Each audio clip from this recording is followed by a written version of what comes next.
Ja, välkomna till Superior-bloggen igen. Live hela helgen ifrån Elmia. Och vi skippar svenskan nu and switch over to English. We have someone here who's been very busy all weekend and you probably know him from Discovery Channel, Overhaulins. I mean, the icon in the business, Chip Foose. Pleasure to meet you. Thank you. Nice to meet you too. Sorry about my voice. I've been talking all weekend. You've been talking. I was going to ask you about your arm. How's your arm? My arm's Thousands of fine. autographs. Really? Yeah. You work out a lot? I draw a lot. Yeah, I mean you have lost thousands of autographs just this weekend. So, we deal with Japanese tune cars usually, Right. and those kind of trends, sports cars, modern sports cars. The imports. Yeah, exactly. The import scene, as you call it in the United States. Have you ever thought about doing a crossover from your typical line of work? Well, I love the Japanese cars. I'd actually love to do a GT-R. Yeah. A lot of fun. I've had a couple customers come to me and ask me, and we haven't actually started on one yet, but we are in negotiations. But that'd be probably the first one that I'd love to jump into. Yeah, you're a dream to interview because I was just going to ask you. The new Nissan GT-R, you know, killing sports cars all over the world. Car. Amazing. Yeah. Amazing. And I think there's a lot of potential as well for a talented man like you to do something with Thank it. you. So, you know, it would be real fun to see you do something that's quite unusual. I've worked on a lot of import cars in the U.S. In fact, I did, if you're familiar with Adam Carolla, he has a DB9 that we did for him. Really cleaned it up, a lot of little subtle custom work. Yeah. And you scoop into the hood, but dropped it down, cut it, and lowered the front part, so it looks like almost like a Nakadot. And some really cool, beautiful stuff on it. I've done Ferraris with my father, where we've customized Ferraris. A boardwalk of all cars that we've done. It's a German car. Did a lot of Celicas back in the 70s in my father's shop. Yeah, I've worked on a lot of them, but even the stuff that I do now. You know, I've done Mercedes and BMWs and whatnot, but those are quick projects that we bring in, we work in the shop, we finish them up. They just go back to the owner, and we don't even shoot them for the magazines. It's just, it's for a private individual.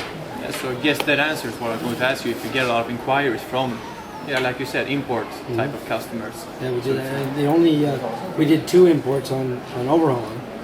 We did the little Honda Civic, and then we also did the Volkswagen bus, which I was telling them I want to do a Volkswagen. I want to do a Volkswagen because that's such a culture. You know that's a whole group of people that they just love their Volkswagens, and I like them too. And we got the bus, but I was happy to do the bus as well as whether it be a Beetle or a Notchback or one of the other ones. Yeah, but I had a GTI when I was younger. That's how you Golf GTI, and I love that car. It's like driving a car with a pole right here, and with a throttle you can just turn it wherever you want. It's a lot. Yeah, it's a lot different from the typical American muscle cars, you know. But that car caused me to lose my license twice. Yeah, so it was a lot of fun, I guess. Sorry. But anyway, speaking about doing a Nissan GT-R and everything, the whole big picture with the United States of America kind of cars, don't you think that they're sort of starting to cannibalizing themselves, doing all these retro design cars? And I don't think I've seen anything new and exciting from the United States in a long time. All I see are these retro builds. Everyone loves them, but they should be running out of ideas soon. And I'm thinking, you already have your legacy doing these kind of cars. Have you ever thought about doing something in the bigger picture, like helping General Motors or Ford, developing something new, something fresh, something that... I do a lot of work for the car companies. Yeah. It's all confidential, so it doesn't come out in the press that I was involved with these cars. A lot of the retro cars, I was involved with. The Prowler, Yeah, I did the Prowler with Chrysler, and there's a lot of other vehicles that I'm not allowed to talk about what I've done. But it's a lot of fun to get involved. And when most people talk about them as retro vehicles, I don't see them as being retro. It is when we first jump on something and bring it back. Yeah. But it's not today's designer's fault that designers in the past abandoned a great form or shape. And to bring that back, the first one is retro.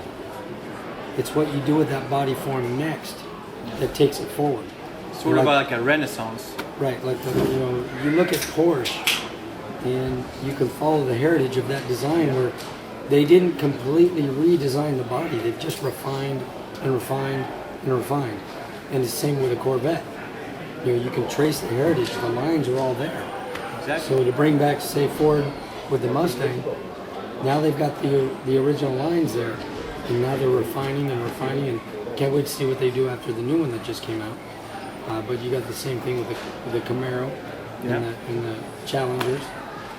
You know, they're retro when they first come out, but what they did is they went back into the heritage and found the iconic form and shape. Now they can start to refine, and it's no longer retro. Yeah, but what I'm asking for is something like the Viper. When the Viper came, it was from scratch. It was something completely new. But I would like to see something like that from the I think it's smart side. if they're going to take a brand that's already out there or a name, Mustang, Challenger, or the Camaro, to take an iconic form and then refine that. But if they're going to do something new, bring a new name out. Yeah. You know, that's where I see it going. The only brand I can say that's been doing that is Cadillac. They've changed their Cadillac's whole doing some, kind of... they're doing some phenomenal stuff. I think Ford has some tremendous vehicles right now. You know, some beautiful stuff. The new Taurus, I think, is a phenomenal car.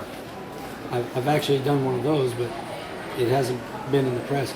The only place they showed that was, you know, I did it for Ford.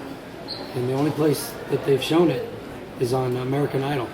They did one of the videos with it. Really? Yeah. Cool. And now it's, and from what I understand, Edsel Ford has that car as his personal car now.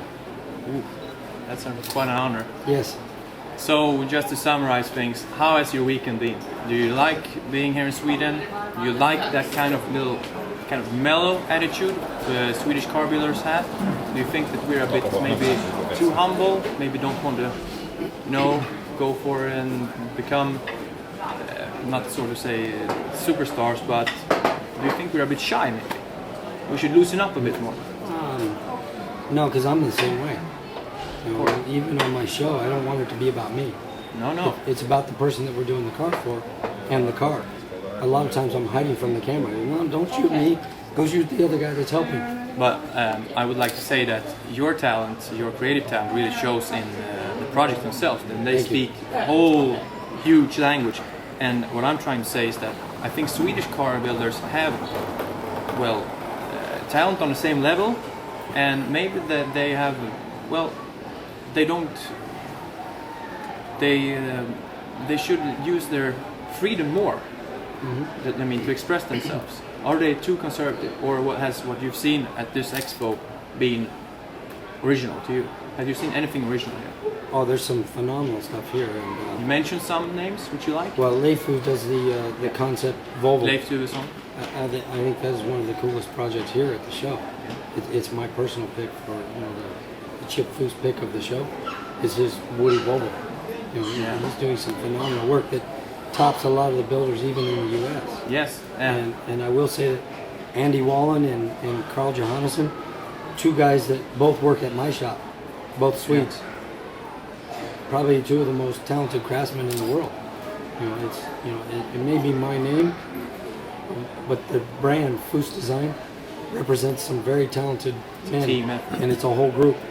And you know, I feel honored that it is my name, and it's everybody's work. Yes. And you know, speaking about your name and your personality, I just want to say this guy, he is the perfect face for the whole, you know, industry. Yeah, thank you. This is a perfect example of that. I asked the Expo manager to get me a signed. Lasse Tiander. Yeah, Lasse Tiander, great guy. Asked him to get me a signed T-shirt so I could put it out in the Superior blog. And he comes back today and he gives me this. What did you do? Can you show me? How did you do this? It's just a Sharpie. And actually at the restaurant, I sat down and started to sketch it at the hotel. I did that last night. It's about 30 minutes worth of work. It's just amazing. while I'm talking with everybody. It's a amazing. lot of fun. This But guy, he's talented. He's here in Sweden, these are imports yeah, exactly. from the USA.